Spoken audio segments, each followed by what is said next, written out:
Ladies and gentlemen, the Brooks Beast GTS 24. Now, some newer runners may not be aware of this shoe, but from the 24 in its name, you can tell it's been around quite a while. And the Brooks Beast is one of the brand's best-selling shoes of all time. Originally launched as a max support shoe, it hits big sales numbers in its early days, in its early versions, purely because it offered a lot of support and stability and durability, and it really was a beast of a shoe. Now in the GTS 24, gone are the traditional solid medial post sections that provided the support, and we've got the brand's go-to support, the GTS guide rail system. It is worth noting that the women's version of the Brooks Beast is known as the Aerial GTS 24. So who is this shoe for? I must admit I've not worn this shoe myself, but I have sold and recommended it to quite a few people over the years. It's a maximum support shoe. It probably on the market today offers the most support of any shoe out there, and several features contribute to that.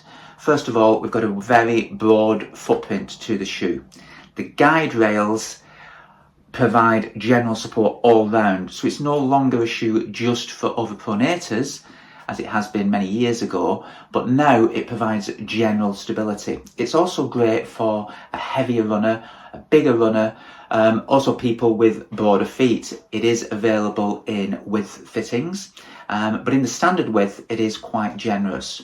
So maybe the bigger guy that has broader feet, general support, not just runners, people who are on the feet all day that want a very good, durable, hard-wearing and supportive shoe, then the Brooks Beast would be for you. The guide rails are an extension of the foam, and in the Beast it is now the Brooks DNA Loft V3 foam, so it's a nitrogen infused foam. Now it is a little bit firmer than other nitrogen infused foams from Brooks. It's a little bit of a denser material, but it does make the shoe feel a little bit softer than previous versions, so it's a lot more welcoming, and again, particularly for a heavier runner, it does offer a nice degree of comfort and shock absorbing cushioning.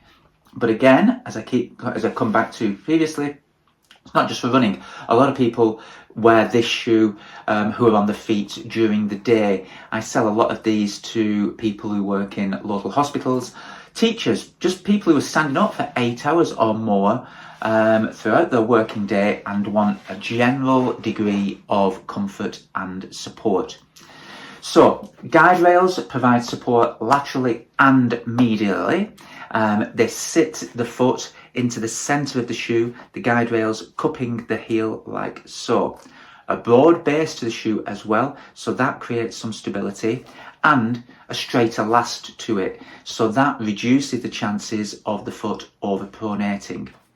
Nitrogen infused foam weighs in at 351 grams in the men's, that's 12.4 ounces, and in the women's, which is the Aerial GTS 24, 314 grams, 11.1 ounces. 36mm stack in the heel, 24mm of cushioning in the forefoot, so a 12mm drop.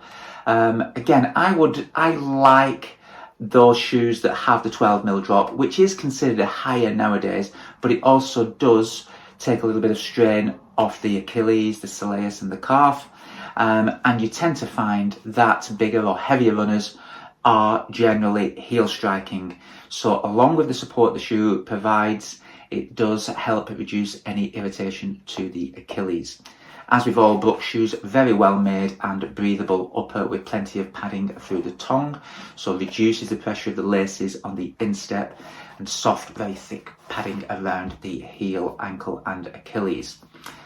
Good rubber coverage, segmented heel pad to the shoe, which is very durable, and a good level of traction on a variety of surfaces as always. So here it is, it's the Brooks Beast GTS 24, the Aerial GTS 24 in the women's version. And yeah, a great everyday option for heavier runners providing, or requiring, should I say, a good deal of support, and a very durable option for them.